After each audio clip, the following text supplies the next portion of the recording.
Hi guys, my name is Christine, and today I'm talking about how I made £17,000 of passive income on YouTube.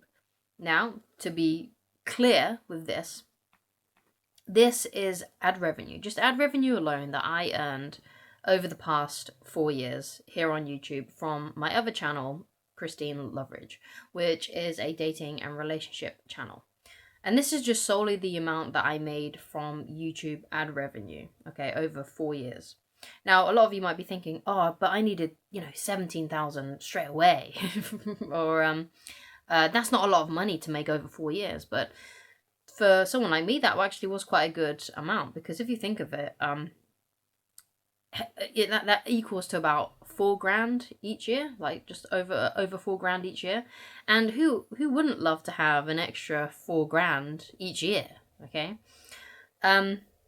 so it's quite good money, and it's just from ad revenue alone. Because basically, what this doesn't take into account is the money that I also got from clients. I will give that figure to you as well if I could, but I recently just completely changed my whole website, so I don't actually have those records anymore. Okay, but this is the amount of money that I made just on ad revenue alone.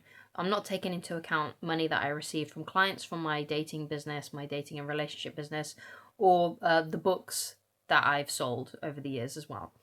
And other things as well. There was other things that I used to have on my website, like there was a how to get your ex back ebook, which you can still access.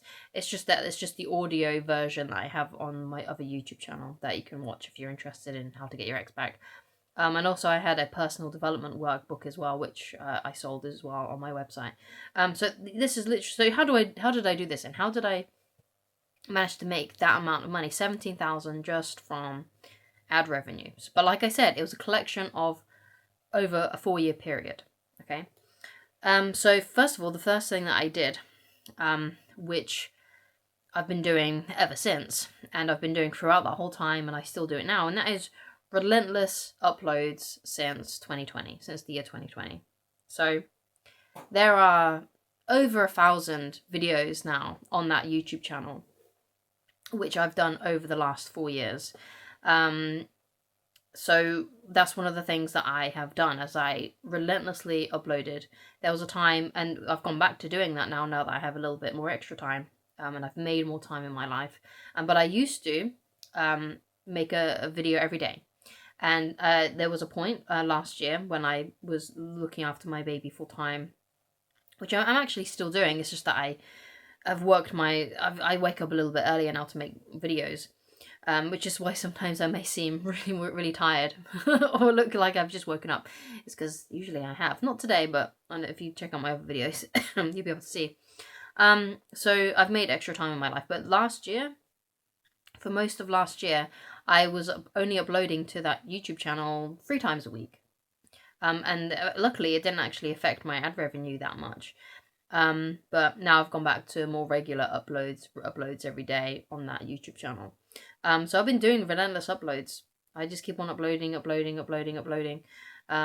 Sometimes I'm not 100% pleased with a video, but I don't tend to look back on a lot of videos because I can't really watch myself. I kind of cringe. But luckily the comments are usually quite good, usually quite positive. So even if I'm not 100% proud of the performance that I did, the advice that I gave, other people seem to be still taking value from it, which is really good.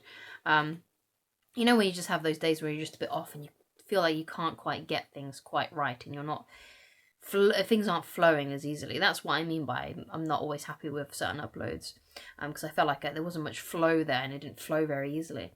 But the point is that I just didn't give up. Okay, so one of the things that I did was I just stuck to it. I was persistent. I was going to upload no matter what. I was going to keep on creating coaching videos here on YouTube no matter what, and I was going to do it forever, basically. And that's what I said to myself. I said, I'm in this for the long haul.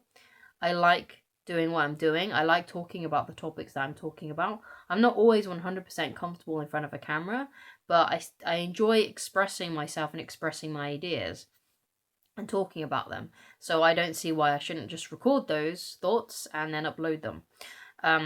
And I like to feel like, I like to think that they're instructive enough to be able to help other people. And because I've got 35,000 subscribers on that other YouTube channel, I think other people are pleased with it too, and I'm very, very, very thankful for every single one of my subscribers and everyone that continues to watch my videos.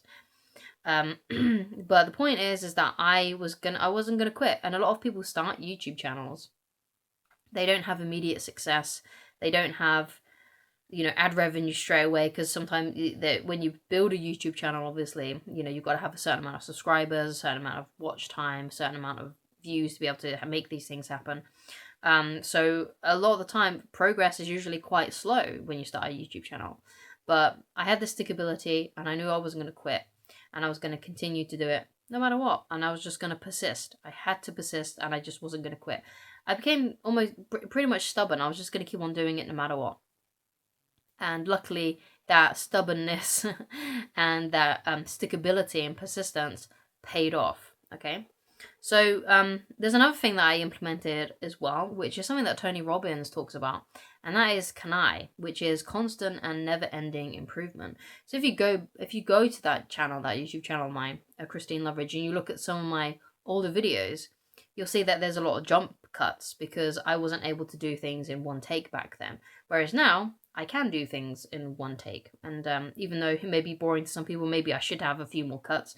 I used to, have to pause a lot to collect my thoughts. Like I had to pause for a good 3 or 4 minutes while I try to think of the next thing to say and to collect my thoughts and think about the best way to express it and to say it. Because it was very hard for me back then to articulate what was in my head and how I was feeling about certain topics.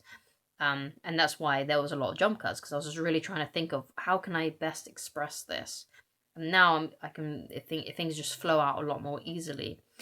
So that's what I was intending on doing. That's what I've implemented into my coaching business and that YouTube channel. I've been trying to keep it, improving my own skills, improving the way that I articulate things, try to improve my videos in that sense. Okay, trying to become as clear as I possibly can be to be able to give people as much value as I possibly can give in each single video. So I've been really trying to stick to that CANI of the constant and never-ending improvement.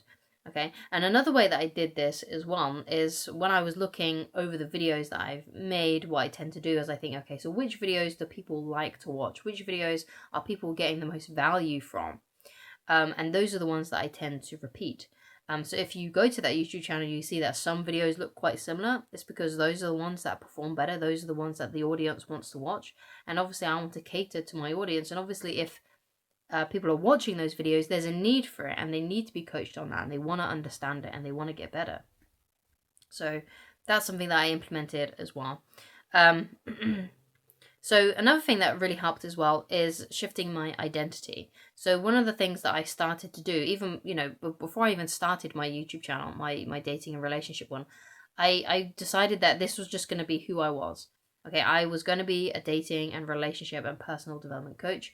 And what you'll find is if you watch my videos that on that channel, every time I start a video, I say, "Hi, my name's Christine, and I'm a dating, relationship, and personal development coach." And that's something that I say every time because that is now a part of my identity. Okay, so sometimes you need to shift your identity and see this is just who I am. Now, you may not want to be a coach or anything like that, or you don't want to advise people in different things. It could be that you just want to be a YouTuber. So that's the identity that you want to put across. Like, I'm a YouTuber. That's just something I do. I'm someone who uploads daily here on YouTube. And I'm a social media influencer, or I'm a business person, advisor, or something. You got to shift your identity and make it who you are, and say that to yourself. And like me, I even say it to my audience. I'm a dating and relationship and personal development coach. It's part of my identity, part of who I am. And when something is part of who you are, you can't help but have to express it and follow through with it. So that's basically what I did to earn £17,000 over a 4-year period here on YouTube from just ad revenue alone. Now, again, going back to what I was talking about at the beginning, but you might be thinking, well, that's not really that much money. But if you think about it, it's over £4,000 a a year, an extra £4,000 a year. And imagine what you could do with that kind of money, right? An extra like if you already got a job on top of the job you've already got, if you could earn another £4,000 on top of that, that's that could be another holiday for you, right? An extra holiday a year, so you can get some more relaxation, or perhaps it's money that you could just invest, whether it's investing in some kind of investment portfolio, or you invest it back into your business or your YouTube channel. It's money, it's extra money, basically. Okay, so it's worth doing. Like, I think having a YouTube channel is definitely worth doing. But what you also want to do is, while you're building your YouTube channel, and I had to do this for a while before I started earning good amount of ad revenue here on YouTube, was I had to have other things that people could pay for, so I could make even more money. So obviously, being a dating and relationship and personal development coach, one of the extra things that I was doing was obviously coaching. People could buy coaching from me and talk to me personally about their specific situations. So obviously that's a service that I have on my website. Okay, so that's an extra form of ad revenue. Another extra form of ad revenue is ebooks, and I've got a book. I don't have it with me right now, but I recently made a dating and relationship book for people to buy if they wanted to. But one of the things that I also express, though, on my YouTube channel and online, is that information, that book, is still free for people to watch on my website. And it's so free that people don't even have to sign up to any kind of newsletter or have to log into my website. They don't have to give me any of their personal information.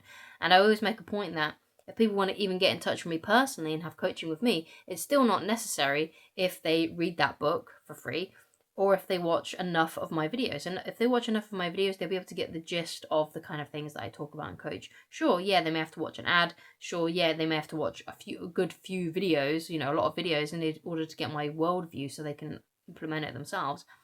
And the things that I coach and the things that I teach. But ultimately, everything that I've ever made here online is for free, and people only have to pay for coaching and actually purchase coaching from me if they want to. It's optional. It's not necessary. I'm not withholding any information from anyone, and that gains a lot of trust in people. Okay, you can develop a lot of trust with your audience if you give things away for free and you show them that you're not trying to sell them something. Okay, and you're real with them like that. Now, of course, there are always going to be people that think that you are trying to sell something from them, or you're a grifter, or whatever they may say about you, right? They may always say, some people may always say that about you, even if you demonetize your YouTube channel and gave coaching away for free. There's always going to be one person that is going to think that you're kind of manipulating people or tricking people into something. It just comes with the territory, I guess. But that's essentially how I made £17,000 of passive income here on YouTube from ad revenue alone. So don't quit, keep on going, keep on persisting, and maybe if you pick because maybe if I picked a different topic here on YouTube rather than dating and relationships, and one that had a higher ad revenue thing, people paid more ads for those kinds of videos, then maybe I would have made even more money. But that's just one of my passions. I love to talk about that kind of thing, and I love to coach people on that kind of thing and help them get to the place where they want to be. So it's just one of those things. You might be able to make even more if you pick a different niche that just performs better financially here on YouTube. So thank you so much for watching, and I shall talk to you again very soon. Goodbye.